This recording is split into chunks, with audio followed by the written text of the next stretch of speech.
It's all about following our previous role models and becoming role models yourselves. So what are you waiting for?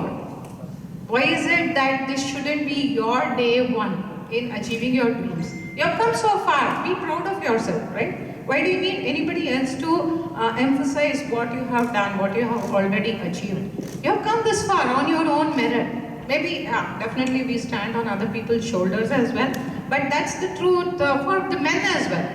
They also stand on several shoulders. We also do with our family support, with our society support, right? But ultimately, because there are certain norms in the society which were like really working for several centuries, right? That's become like a tradition, that's a culture, that's how the society functions. But that doesn't mean we live like 12th century BC when we are in 22nd century AD, right? So it's all about a mind shift change that is required from all of us. And don't expect some knight in white, shining armor on a white horse come rescue you from your fears and inhibitions. You need to be your best advocate, you need to be your best teacher, right? And bring yourself out. Take the support of whoever you feel is on the same journey as you, right? So it's all about how you are going to take your mission ahead. So take the support of whoever is encouraging you, supporting you, whether it is in your family circles, whether it is in your professional circles. Reach out. There's nothing wrong in asking for help. Men do that all the time. So why are we not faulting them, right? Why do we feel that we shouldn't ask, we shouldn't say, we shouldn't do, right? So all this kind of societal conditioning, you will need to unlearn those things and relearn being more confident and more supportive, right? And once you achieve something, make sure that you pull along the women around you as well, right? So you have a duty to bring up other women also in the society, the men as well, right? So we women, we just don't support women, we support the men too. So we are already half the population. What more do you want us to prove, right? And it's just that we have entered the workforce quite late, probably in certain sectors, but women have always been working. Haven't you seen women working in different sectors, maybe it's manufacturing, retail, healthcare, education? We have been there everywhere. It's just that probably you want to see more numbers now, because probably double income, no kids is the norm of the day, right? Women will need to earn, women will need to support the family financially as well, and that's why more and more women are out in the workforce, right? So, for example, if I were to share, when I started my career as a computer programmer way back in the 90s, I was just telling Shabna madam as well here, I was the only girl in a class of 23 boys, right? And I was like super shy. I wasn't like this at that time, right? So I was always questioning myself, oh, should I go ask them for help? What about assignments, right? What will they think of me if I go and ask? How will they interpret it? Will they think that I am weak, that I am submissive, or I am stupid, I am silly, right? There are so many things, right? Yeah, that is also true, Manisha. So the moment you go ask somebody, they will interpret it in a different way, right? Say, hey, ye ladki to mil jayegi, right? That's the kind of conditioning, right? Because men have been taught to chase goals. It includes a woman as well, right? So chasing goals and achieving them, that's what they have been conditioned to do, and that's where they measure their success as. But for women, it's a different kind of success criteria, right? We measure success when we have people smiling around us, families are happy, everybody is achieving their goals. So we are very, very collaborative, very cooperative, right? We are more societal, more transformational in nature. Men are very transactional. काम हो गया, खत्म, चलो चलते हैं यहाँ से, right? Don't care what happens next, right? But women are about, okay, if I go, what is the next thing that follows, right? What happens when I am not here? So we women tend to think long, deep, broad, wide, I don't know, high, tall. So we think in all directions and dimensions, right? But men are unidirectional. And that's the reason you see a lot of men in leadership positions. Because leadership generally has been defined as being very, very consistent with your goals, with your delivery, right? And being able to achieve things single-mindedly, laser focus. which is missing in the women, because the women take care of so many other XYZ factors also which are around the A factor, right? So it's not just about achieving the goal, but it's making sure that everybody who is involved is also achieving their goals and they are successful, right? So this kind of diffuse sort of leadership tenet is generally not encouraged, because we have been tuned to like having men being at the top of the chain, right, and achieving their goals, and making sure that women also need to follow the same kind of process, the same kind of approach, right? That's the reason you see less women in leadership, but I think we are just breaking that glass ceiling, and we are proving that it can be done. If we can do it, why can't you? If it's not you, who else? And if it's not you, if not now, when? Right? It's all about you go home and you question yourself, why not me? So why are you not thinking that you need to be the next guest speaker in the next QualiZeal event, next Women's Day in 2024 here in the chair instead of us? True. What do you say? And there's nothing limiting you here. It's all about you being focused on your goals and making sure that you take the support of whoever is around you and you do what you think is best for you, right? Let nobody else dictate your dreams. You're already born with that.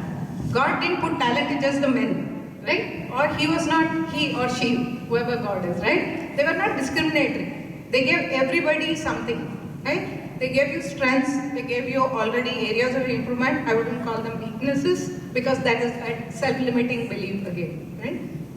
And make sure that you are in every event which is about you, which is about the women, which is about coming up in life. It's not just about your gender, it's about you as a person. So it should be like nothing about me without me, right? So think of that kind of approach, like change your mindset towards being more progressive, right? And we are here to prove you that it can be done. So for example, right now I have been leading the cloud services team in OpenText for the last 4.5 years. And this journey has been like what, 2+ decades. I have been in various roles. I grew up from being a COBOL programmer, right? My first program was 3,000 lines long, right? And that was the time when C++ was not even around. So we used to code in the shell programming, C prompt. So I come from that age, right? When we brought up computer science, and I was the only girl in a class of 23 boys. Fast forward 2023, do you think the situation has improved much? I'm the director in the services division of OpenText, which is about 7,000 people strong in India, and I'm the only woman director still. Wow.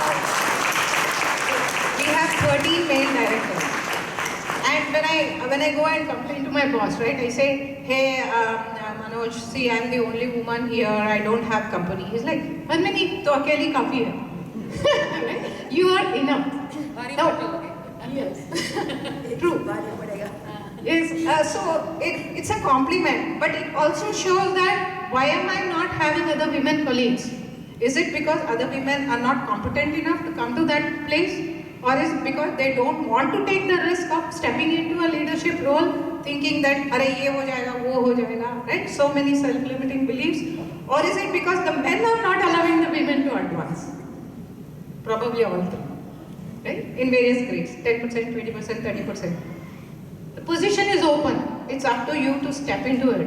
And come what may, go talk to your bosses. If not your boss, have a skip level meeting with your next boss's boss. No? Go and say, hey, I want to be in that role. Tell me what is it that I need to be doing to get into that role in the next 2 years. See, nothing happens overnight, right? Except magic. And careers are not magical moves. It's a well thought of, well strategy, planned moves, right? That you need to like take care of. So you just can't step into the President of the United States role without preparation, right? So you need to prepare yourself for a role and go ask your bosses about that, right? Nobody is going to say, "Acha, you are not competent enough, you won't make it," right? Yeah, maybe that's the first statement. But is that your last statement? Go ahead, upskill yourself, cross-skill yourself, prepare yourself for the role, talk to the people who are already in that role, find out what are your strengths, what is it that you are lacking, what is that X minus Y part that you need to cultivate in the next 2 years. 2 years later, go and approach your boss and say, hey, I'm ready for that role. Now you have to promote me, right? So it's about you asking. Don't expect your boss to come to your house and lay out a red carpet for you and say, hey Padmini, you are ready for the role, I'm just waiting to promote you. That doesn't happen except in films. Right? So in reality, you will need to approach it very, very pragmatically, very practically. So do your prep, do your homework, find out where you want to be and start your journey.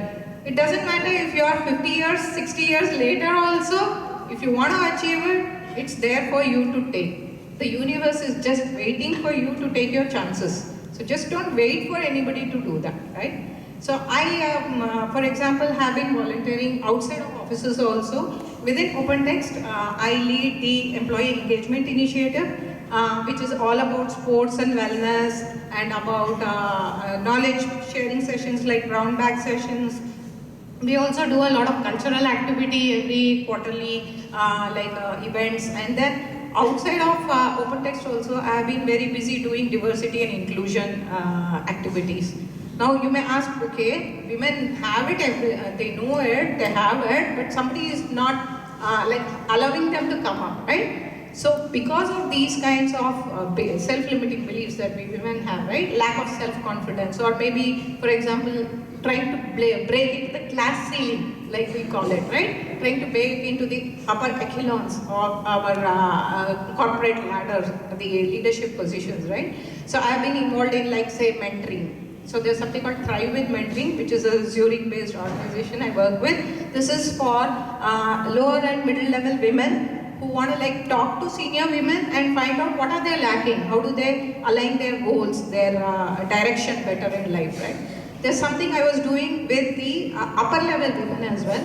So I was the co-founder of something called Diversify Club, which is all about, I think Manisha, you would know about it. They just had a global leadership program done in HICIA for the women managers, senior women leaders as well.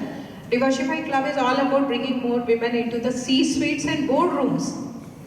That's where the decisions are taken at the top level.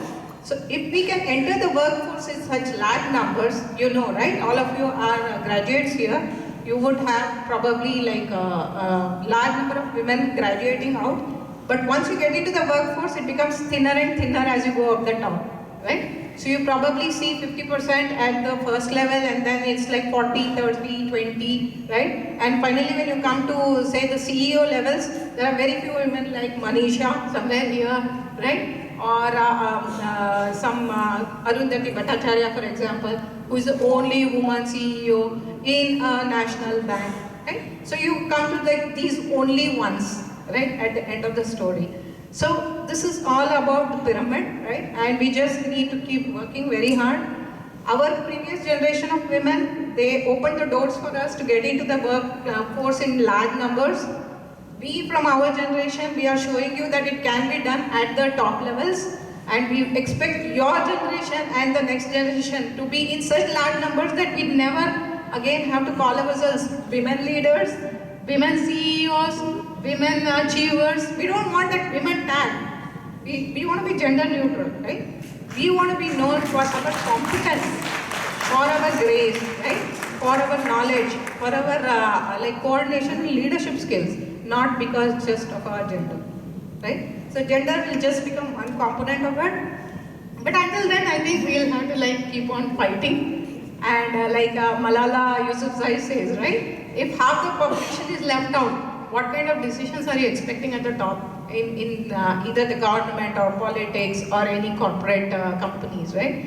We need to be there where the decisions are being made. And women like Manisha are showing it that if you can be at the HICIA governing body, people like Manisha will be able to pull more women, and of course the men as well, into getting into all these decision-making levels, and also making sure that we are including more women everywhere. We are making gender parity a priority in questions gender. Maybe not equality. I would talk about equality because sexes were never created equal.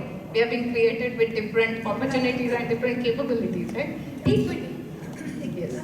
It's more of complementing each other. Yes. Equal equal to each other. Yes. So we shouldn't be competing with each other, but we should complement each other, right? So let's complement the men and make this society a much better place.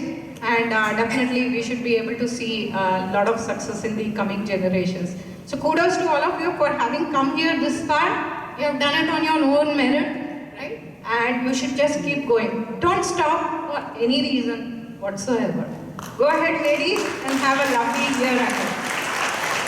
Thank you so much, Padmini Rajan ma'am. That's very inspirational words from you. I'm sure all the women out there from QualiZeal would take your words as inspiration. And yes, we are getting that gender gap out there. So yes, I think we all would push ourselves and just not think that women are less compared to men. It's only men who has to do and not women. But yes, we will balance out that very soon. Thank you so much for your kind words. A big round of applause to ma'am again. Thank you so much, ma'am. And we'll now have our ever smiling, dashing, beautiful, charming daughter out there to speak a few words. Hi everybody, happy Women's Day. Good to see you all. Happy to see you all, young ladies. And thank you, you have given the privilege to speak on the stage. Thank you, college people.